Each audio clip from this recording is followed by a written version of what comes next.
പൊതുവിൽ ഒരുപാട് ചോദിച്ച് കേട്ടിട്ടുള്ളൊരു ചോദ്യമാണ്. അതായത് നമ്മൾ പ്രത്യേകിച്ച് സയൻസ് എവിടെയെങ്കിലും ചെന്ന് പറയാൻ ശ്രമിക്കുമ്പോൾ നമ്മൾ വളരെ സ്വാഭാവികമെന്ന് തോന്നുന്ന കാര്യങ്ങളിലേക്ക് കുറേയേറെ ടെക്നിക്കാലിറ്റിയും ഒക്കെ വെച്ച് പറയുന്നു.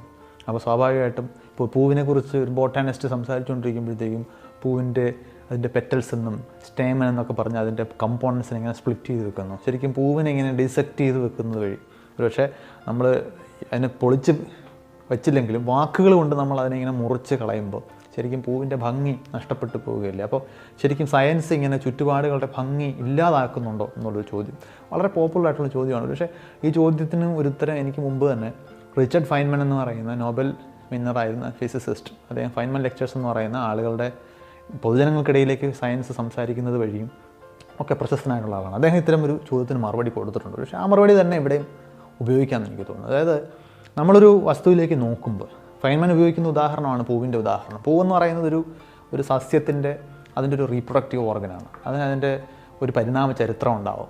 അപ്പോൾ ഒരു പൂവിൻ്റെ നിറം അത് ഏത് നിറത്തിൽ കാണപ്പെടുന്നു എന്നുള്ളത് മനുഷ്യൻ കാണുന്നതിനപ്പുറം അതിന് വേറൊരു നിറമുണ്ട്.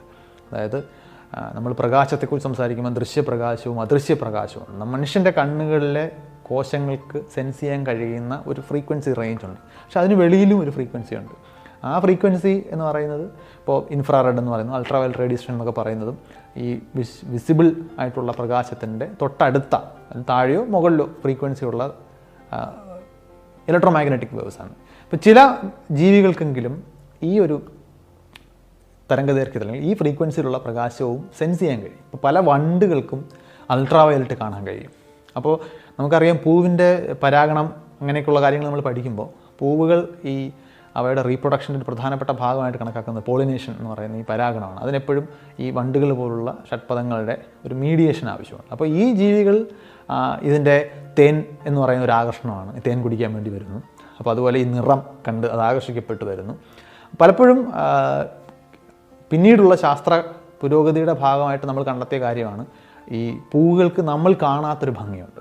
ആ ഭംഗി ശരിക്കും ഈ അൾട്രാ വയലറ്റ് പ്രകാശങ്ങളുടെയൊക്കെ സാന്നിധ്യത്തിലുള്ളതാണ്. നമ്മുടെ കണ്ണുകൾക്ക് തിരിച്ചറിയാൻ കഴിയില്ല, പക്ഷേ അത് തിരിച്ചറിയാൻ വണ്ടുകൾക്ക് സാധിക്കും. അല്ലെങ്കിൽ ഈ പറയുന്ന പോലെ മറ്റ് ഷഡ്പദങ്ങൾക്ക് ഇത് കണ്ട് ആ ഒരു നിറം കണ്ട് തിരിച്ചറിഞ്ഞ് വരാൻ സാധിക്കും.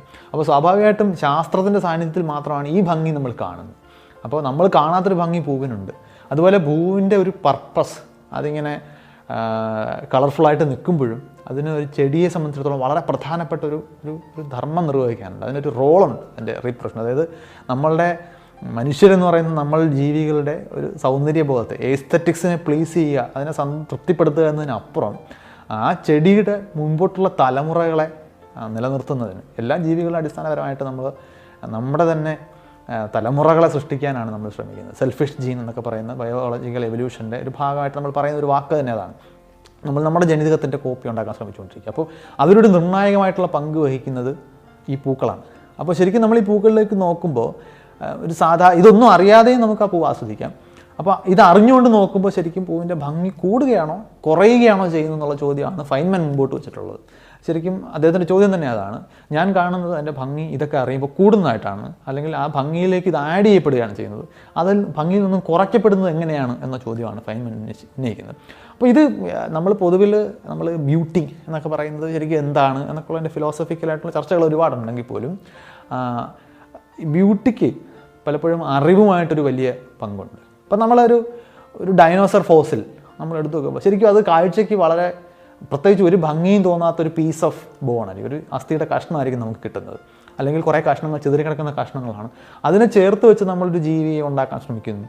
അതിൻ്റെ തലയോട്ടി നമുക്ക് കിട്ടിക്കഴിഞ്ഞാൽ ആ തലയുടെ ഭാഗത്തെ ചില ഹോളുകളുണ്ട്.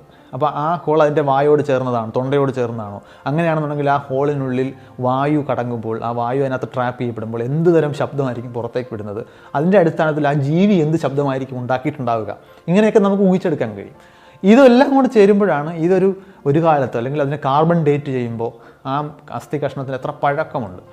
അപ്പോൾ മനുഷ്യനുണ്ടാകുന്നതിനേക്കാളും മുമ്പ് അല്ലെങ്കിൽ ലക്ഷക്കണക്കിന് വർഷങ്ങളുടെ പഴക്കമുള്ളൊരു അസ്ഥി കഷ്ണം നമുക്ക് കിട്ടുമ്പോൾ ഇത്രയും പഴയ ഒരു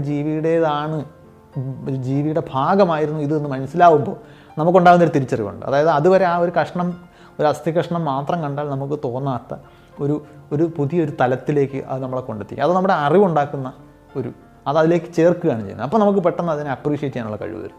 ഇനി ശരിക്കും ഒരു പ്യുവർലി നമ്മളൊരു ആർട്ടിലേക്ക് തന്നെ വന്നു കഴിഞ്ഞാൽ തന്നെ ഇപ്പോൾ മൊണാലിസ എന്ന് പറയുന്ന ഡാവിഞ്ചിയുടെ പ്രശസ്തമായിട്ടുള്ള ചിത്രം, അത് എന്തിനാണ് ലൂവർ മ്യൂസിയത്തിൽ ഇത്രയധികം പ്രൊട്ടക്റ്റ് ചെയ്ത് ബുള്ളറ്റ് പ്രൂഫായിട്ടുള്ള കണ്ണാടിയൊക്കെ വെച്ച് ഷീൽഡ് ചെയ്തുകൊണ്ട് തന്നെ സൂക്ഷിക്കേണ്ട ആവശ്യം എന്താണ് ആ ചിത്രത്തിലുള്ളത്? അല്ലെങ്കിൽ അതേ ചിത്രം ഒരു 50 രൂപയ്ക്ക് നമുക്ക് ഫുട്പാത്തിൽ വാങ്ങാൻ കിട്ടും. പിന്നെ എന്തിനാണ് ഇത് കാണാൻ വേണ്ടി ആളുകൾ ലൂവർ മ്യൂസിയത്തിലേക്ക് പോകുന്നത്? അല്ലെങ്കിൽ ഇതിൻ്റെ പ്രത്യേകത എന്താണ്? ഇതെന്താണ്? ഇത് എത്ര പേർക്ക് അപ്രീഷിയേറ്റ് ചെയ്യാൻ കഴിയുന്നുണ്ട്? പക്ഷേ ഒരുപാട് പേരോട് ചോദിക്കുമ്പോൾ ആളുകൾ പറഞ്ഞിട്ടുള്ളത് മൊണാലിസയുടെ മുഖത്തെ ഒരു നിഗൂഢമായിട്ടുള്ള ഭാവമാണ് അതിൻ്റെ പ്രാധാന്യം. അതിന് ശരിക്കും നമ്മളെല്ലാവരും പറഞ്ഞ് കേട്ടിട്ടുള്ളത് മൊണാലിസ എന്തോ വലിയ സംഭവമാണെന്ന് നമ്മൾ കേട്ടിട്ടുണ്ട്. പക്ഷേ അതെന്താണ് എന്ന് ചോദിച്ചാൽ എത്ര പേര് ആ ചോദ്യത്തിന് ഉത്തരം പറയും? ശരിക്കും അത് നമ്മളിപ്പോൾ ഈ ബ്യൂട്ടി എന്നൊക്കെ പറയുന്ന ആർട്ടുമായിട്ട് വല്ലാതെ ബന്ധപ്പെട്ട് കിടക്കുന്ന വാക്കുകളാണ്. പക്ഷെ അങ്ങനെയൊക്കെ സംസാരിക്കുമ്പോഴും ആളുകൾ ശരിക്കും ബ്യൂട്ടി ആ രീതിയിൽ അപ്രീഷിയേറ്റ് ചെയ്യാറില്ല. ബ്യൂട്ടി അപ്രീഷിയേറ്റ് ചെയ്യപ്പെടുന്ന അതിൻ്റെ അറിവ്. ഇപ്പോൾ പിയേത്ത എന്ന് പറയുന്ന ഒരു ശില്പം കാണുമ്പോൾ അത് ആരാണ് ഉണ്ടാക്കിയത്, അല്ലെങ്കിൽ എന്താണ് അതിൻ്റെ പ്രത്യേകത? അതൊരു 3 ഡയമെൻഷനലായിട്ട് കൊത്തി ഉണ്ടാക്കിയിരിക്കുന്നൊരു ശില്പമാണ്. അത് എത്ര സമയം എടുത്തിട്ടുണ്ടാകും ഇത് ചെയ്യാൻ? ഇപ്പോൾ ബാക്കി എല്ലാ ഭാഗവും പെർഫെക്റ്റ് ആയിട്ട് മൂക്കിൻ്റെ ഭാഗം കൊത്തിക്കൊണ്ടിരിക്കുമ്പോൾ മൂക്കൊന്ന് നടന്നു പോയി കഴിഞ്ഞാൽ കഴിഞ്ഞു, ആ ശില്പം കംപ്ലീറ്റ്ലി ഉപയോഗശൂന്യമായി മാറിക്കഴിഞ്ഞു. അപ്പോൾ അത്രയധികം അതിനകത്തുള്ള എഫേർട്ട്, അതിലെടുത്തേക്കുന്ന പ്രിസിഷൻ, ഇങ്ങനെയുള്ള കാര്യങ്ങൾ കൂടി കാണാൻ കഴിയുമ്പോഴാണ് ശരിക്കും നമ്മൾ അതിനെയും അപ്രീഷിയേറ്റ് ചെയ്യാൻ കഴിയുന്നത്. പലപ്പോഴും ഒരു ആർട്ട് മ്യൂസിയത്തിലൊക്കെ ചെന്ന് ആളുകൾ ഇതിന് മുമ്പിലൂടെ നോക്കി കൊള്ളാം എന്ന് പറഞ്ഞിട്ട് പോകുന്നതിനപ്പുറം ശരിക്കും സീരിയസ് ആയിട്ടുള്ള ആർട്ട് അപ്രീഷിയേറ്റ് ചെയ്യുന്ന ആളുകൾ, അല്ലെങ്കിൽ ആർട്ട് ഹിസ്റ്റോറിയൻസ് ഒരേ ചിത്രത്തിന് മുമ്പിൽ കുറേ നേരം അതിലേക്ക് നോക്കി നിൽക്കുന്നത് കാണാൻ പറ്റും. അപ്പോൾ അവർ വേറെ എന്തൊക്കെയോ അതിനകത്ത് വായിച്ചെടുക്കുന്നുണ്ട്. ഒരാളും എന്തെങ്കിലും തരത്തിലുള്ള ഒരു റിവാർഡ് നമുക്ക് കിട്ടാത്ത ഒരു പ്രവൃത്തിയും നമ്മൾ ചെയ്യില്ല. നമുക്കെപ്പോഴും മോട്ടിവേഷണൽ ബിഹേവിയറും ഇൻഹിബിറ്ററി ബിഹേവിയറും ഉണ്ട് നമ്മുടെ ബ്രെയിൻ ചെയ്യുന്നത്. അപ്പോൾ നമുക്ക് തീ തൊട്ടാൽ പൊള്ളും എന്നുള്ളത് അറിയാവുന്നത് കൊണ്ട് ബ്രെയിൻ അതിനകത്തൊരു ഇൻഹിബിറ്ററി മെക്കാനിസം വർക്ക് ചെയ്യുന്നുണ്ട്, തുടരുത്. പക്ഷേ നമുക്കിപ്പം മധുരം കഴിക്കുമ്പോൾ നമുക്കൊരു സന്തോഷം തോന്നും, അതൊരു റിവാർഡാണ്. അപ്പോൾ നമ്മൾ ആ ഒരു സന്തോഷത്തിന് വേണ്ടി മധുരം കഴിക്കുന്നത് ഒരു പക്ഷേ അപകടം ചെയ്തേക്കാം, അല്ലെങ്കിൽ പുകവലിക്കുന്നത് നമുക്ക് അപകടം ചെയ്തേക്കാം എന്ന തിരിച്ചറിവുള്ളപ്പോഴും അത് എന്തൊക്കെയോ ചില റിവാർഡ് നമ്മുടെ തലച്ചോറിൽ ഉണ്ടാകുന്നുണ്ട്, നമ്മളത് ചെയ്യും. അപ്പോൾ എങ്ങനെയാണ് ഒരു കല ആസ്വദിക്കുന്ന ഒരാൾ ഒരു ആർട്ട് വർക്കിൻ്റെ മുമ്പിൽ വന്ന് ഇങ്ങനെ മണിക്കൂറുകളോളം ഒരു പക്ഷേ കുറേ നേരം തുടർച്ചയായിട്ട് അതിലേക്ക് നോക്കി അയാൾക്ക് നിൽക്കാൻ കഴിയുന്നു? അയാൾ എന്തോ അതിൽ ആസ്വദിക്കുന്നുണ്ട്. പക്ഷേ പുറത്തുനിന്ന് ഒരാളെ സംബന്ധിച്ചിടത്തോളം ഇയാൾ എന്തിനാണ് ഇങ്ങനെ നിൽക്കുന്നതെന്ന് മനസ്സിലാക്കിക്കൊള്ളണമെന്നില്ല. അപ്പോൾ അവിടെ അയാൾ ആ ആർട്ട് വർക്ക് ആസ്വദിക്കുന്ന അയാൾക്ക് അതിന് പിന്നിൽ അയാളുടെ ഒരു അറിവും അയാളുടെ കുറേ ചിന്തകളും പ്രവർത്തിക്കുന്നുണ്ട്. അപ്പോൾ നമ്മളുടെ ചോദ്യത്തിലേക്ക് തിരിച്ചു വന്നു കഴിഞ്ഞാൽ സയൻസിൻ്റെ കണ്ണിലൂടെ നമ്മൾ കാര്യങ്ങളെ കാണുമ്പോൾ നമ്മൾ ഒരു സാധാരണ മനുഷ്യൻ അതിൻ്റെ ലുക്കിലോ അതിൻ്റെ നിറവിന്യാസങ്ങളിലോ ഒക്കെ കാണുന്ന ഒരു ഭംഗി, അതിൻ്റെ ആ ബ്യൂട്ടിക്ക് അപ്പുറം നമ്മൾ പുതിയ അതിനെ സംബന്ധിച്ചിട്ടുള്ള കൂടുതൽ അറിവുകൾ ആഡ് ചെയ്യപ്പെടുമ്പോൾ, നമ്മളൊരു സൂര്യാസ്തമയം നോക്കി നിൽക്കുമ്പോൾ നമ്മൾ സൂര്യൻ ചക്രവാളത്തിൽ താഴേക്ക് വരികയും അവിടെ എൻ്റെ നിറം ചുവക്കുകയും പരിസരങ്ങളിലും ഒരു കടലിൻ്റെ പശ്ചാത്തലത്തിലാണെങ്കിൽ കടലിലെ വെള്ളത്തിലൊക്കെ ആ നിറം പരക്കുകയൊക്കെ ചെയ്യുമ്പോൾ ആ നിറം എന്തുകൊണ്ടാണ് നട്ടുച്ചയ്ക്ക് കണ്ട സൂര്യനിൽ നിന്ന് അതിൻ്റെ നിറം വ്യത്യാസം വരുന്നത്? നട്ടുച്ചയ്ക്കുള്ള സൂര്യനെ നമുക്ക് മുകളിലേക്ക് നോക്കാൻ കഴിയില്ലായിരുന്നു. അതേ സൂര്യനെ അസ്തമയ സൂര്യൻ എന്ന നിലയിൽ നമുക്ക് നോക്കി നിൽക്കാൻ കഴിയും. ഒരേ സൂര്യൻ തന്നെയാണ്. അപ്പോൾ അത് അന്തരീക്ഷത്തിലൂടെ സഞ്ചരിച്ചു വരുമ്പോൾ പ്രകാശത്തിന് വിസരണം വഴി നഷ്ടം സംഭവിക്കുന്നതാണെന്നും അത് ആ തരംഗദൈർഘ്യങ്ങൾക്ക് എല്ലാവർക്കും എല്ലാ ഫ്രീക്വൻസിയിലുള്ള തരംഗങ്ങൾക്കും ഒരുപോലെ സംഭവിക്കാത്തത് കൊണ്ട് ചുവപ്പിൻ്റെ ഭാഗം കൂടുതൽ ഇവിടെ എത്തുന്നത് കൊണ്ട് അത് ചുവന്ന് കാണപ്പെടുന്നുവെന്നും നീല ആ ഭാഗത്തുള്ള നിറങ്ങൾ കൂടുതൽ വിസരണം ചെയ്യപ്പെട്ടു പോകുന്നുണ്ട്, കാണാൻ കഴിയാതെ പോകുന്നുവെന്നും അത് തന്നെ ആകാശത്തിന് നേരെ മുകളിലായിരിക്കുമ്പോൾ ഉള്ളതിനേക്കാൾ കൂടുതൽ ദൂരം അന്തരീക്ഷത്തിലൂടെ സഞ്ചരിച്ചാണ് ഈ വൈകുന്നേരം ചക്രവാളത്തിൽ നിൽക്കുമ്പോൾ വരേണ്ടതെന്നുള്ളത് കൊണ്ടാണ് ഇത് കൂടുതൽ പ്രകടമാകുന്നതെന്നൊക്കെയുള്ള അറിവ് അതിലേക്ക് കൂട്ടിച്ചേർക്കപ്പെടുമ്പോൾ സത്യത്തിൽ അസ്തമയ സൂര്യൻ്റെ ഭംഗി കൂടുകയാണ് ചെയ്യുന്നത്. നമുക്കതിനകത്ത് മറ്റു രീതിയിലേക്ക് എക്സ്റ്റെൻഡ് ചെയ്തുകൊണ്ട് പോകാം. കേരളത്തിലെ ഒരു ബീച്ചിൽ നിന്ന് നോക്കുമ്പോൾ അസ്തമയ സൂര്യൻ കടൽ നിരപ്പിനോട് ചേർന്ന് നിൽക്കുന്ന സൂര്യനെ കാണാം. പക്ഷേ അതേ സൂര്യനെ നമുക്കൊരു പക്ഷേ ഒരു കൂടുതൽ ഉയർന്ന അക്ഷാംശങ്ങൾ കഴിയുന്ന ഏതെങ്കിലും ഫിൻലാൻഡിലോ നോർവേയിലോ ഒക്കെ ചെന്ന് കടലിലേക്ക് നോക്കി നിന്ന് കഴിഞ്ഞാൽ നമുക്ക് ഈ സൂര്യനെ കാണാൻ കഴിയും.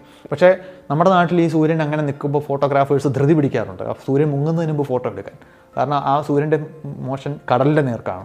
പക്ഷേ നമ്മളൊരു ഉയർന്ന അക്ഷാംശമുള്ള സ്ഥലത്തെ കടലിലാണ് നോക്കി നിൽക്കുന്നുണ്ടെങ്കിൽ സൂര്യൻ താഴേക്കല്ല പോകുക, സൂര്യൻ വശങ്ങളിലേക്കാണ് നീങ്ങുന്നത്. നമുക്ക് ഒരുപാട് സമയം കിട്ടും. അതായത് ഒരുപക്ഷെ ഒരു 3-4 മാസം തന്നെ സൂര്യൻ ഈ ചക്രവാളത്തോട് ചേർന്ന് നിന്നേക്കാം. അപ്പോൾ ഇങ്ങനെയുള്ള കാര്യങ്ങളെല്ലാം കൂടി ആലോചിക്കുമ്പോൾ ശരിക്കും പേഴ്സണലി എന്നെ സംബന്ധിച്ചിടത്തോളം അസ്തമയ സൂര്യൻ്റെ ഭംഗി കൂടുകയാണ് ചെയ്യുന്നത്.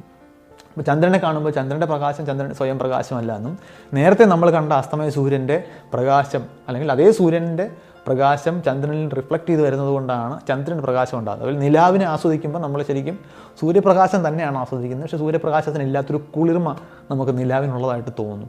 അപ്പോൾ ഇങ്ങനെയുള്ള അറിവുകൾ കൂട്ടിച്ചേർക്കപ്പെടുകയാണ് ചെയ്യുന്നത്. അപ്പോൾ എന്തൊക്കെ പറഞ്ഞാലും ശാസ്ത്രം അറിയുന്നവർ ഭംഗി ആസ്വദിക്കാതിരിക്കുന്നില്ല. ഒരൊറ്റ കാര്യം കൂടി, പ്രധാനപ്പെട്ട ഒരു കാര്യം കൂടി ഇവിടെ ചേർക്കേണ്ടതുണ്ട്. അത് ഒരുപക്ഷെ ഗണിതം പോലെയോ ഫിസിക്സ് പോലെയോ ഉള്ള സബ്ജക്റ്റുകളിൽ ഒരു ഫോർമൽ ട്രെയിനിങ് ഇല്ലാത്ത ആളുകൾക്ക് ഒരുപക്ഷെ മനസ്സിലാക്കാൻ സാധ്യതയില്ലാത്ത ഒരു വാക്കാണ്. അതിന് മാത്തമാറ്റിക്കൽ ബ്യൂട്ടി എന്നാണ് വിളിക്കുന്നത്. അപ്പോൾ ജനറൽ തിയറി ഓഫ് റിലേറ്റിവിറ്റി അല്ലെങ്കിൽ ജനറൽ തിയറി ഓഫ് റിലേറ്റിവിറ്റി എന്ന് പറയുന്നത് ആൽബർട്ട് ഐൻസ്റ്റൈൻ്റെ വളരെ നിർണായകമായിട്ടുള്ളൊരു കണ്ടെത്തലായിരുന്നു. അപ്പോൾ അതിലൊരു ഏറ്റവും പ്രധാനപ്പെട്ട ഭാഗം ഐൻസ്റ്റൈൻ ഫീൽഡ് ഇക്വേഷൻസ് എന്ന് പറയുന്ന ഒരു സമവാക്യമാണ്. അപ്പോൾ അതിന് പല ഫിസിസിസ്റ്റുമാരും ഇറ്റ്സ് എ ബ്യൂട്ടിഫുൾ ഇക്വേഷൻ എന്ന് പറയും. അതായത് വളരെ ഭംഗിയുള്ള സൗന്ദര്യമുള്ള ഒരു സമവാക്യം. അപ്പോൾ അതെന്താണ് സൗന്ദര്യം? അത് എഴുതുമ്പോൾ കാണുന്ന സൗന്ദര്യം എന്നതിനപ്പുറം അത് പ്രകൃതിയിലെ പല കാര്യങ്ങളെ തമ്മിൽ പരസ്പരം ബന്ധിപ്പിക്കുമ്പോൾ പരസ്പരം ഉള്ളത് എന്ന് നമുക്ക് തോന്നാത്ത കാര്യങ്ങൾക്കിടയിൽ ഈ സമവാക്യം അത് ഒറ്റ നോട്ടത്തിൽ മനുഷ്യൻ കാണാത്തൊരു ബന്ധം ആ സമവാക്യത്തിലൂടെ പുറത്തേക്ക് വരുന്നു.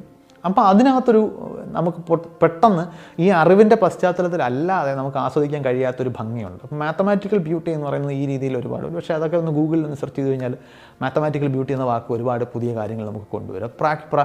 നമുക്ക് പെട്ടെന്ന് തോന്നാത്ത, ഇപ്പോൾ ഉദാഹരണത്തിന് നമ്മൾ പൈ എന്ന് പറയുന്ന ഒരു സംഖ്യ നമുക്ക് എല്ലാവർക്കും അറിയാം. ആ പൈ എന്ന് പറയുന്നത് എവിടെ നിന്ന് വന്നു വെച്ചാൽ നമ്മൾ ഒരു 3.14 എന്ന് പറഞ്ഞേക്കാം.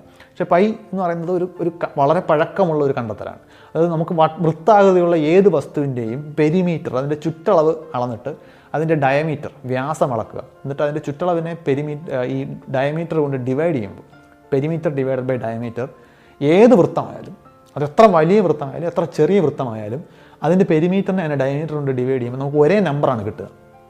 ആ നമ്പറാണ് പൈ.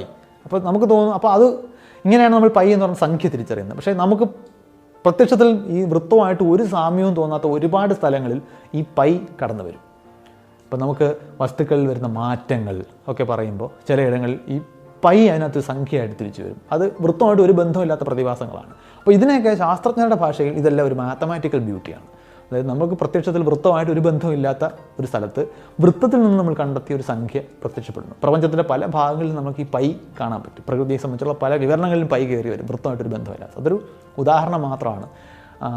ഇതാണ് മാത്തമാറ്റിക്കൽ ബ്യൂട്ടി എന്ന് പറയുന്ന സങ്കല്പം. അപ്പോൾ ശാസ്ത്രം ബ്യൂട്ടിയെ നശിപ്പിക്കുന്നു എന്നുള്ളത് തീർത്തും തെറ്റായൊരു വാദമാണെന്ന് മാത്രമല്ല, ശാസ്ത്രത്തിലൂടെ മാത്രം മനസ്സിലാക്കാൻ കഴിയുന്ന, ശാസ്ത്രത്തിൻ്റെ വഴിയിലൂടെ മാത്രം നമുക്ക് അപ്രീഷിയേറ്റ് ചെയ്യാൻ കഴിയുന്ന ഭംഗിയും സൗന്ദര്യവും കൂടി ഉണ്ട് എന്ന് മനസ്സിലാക്കിക്കാനാണ് ഈ ഒരു ഉദാഹരണം പറഞ്ഞത്.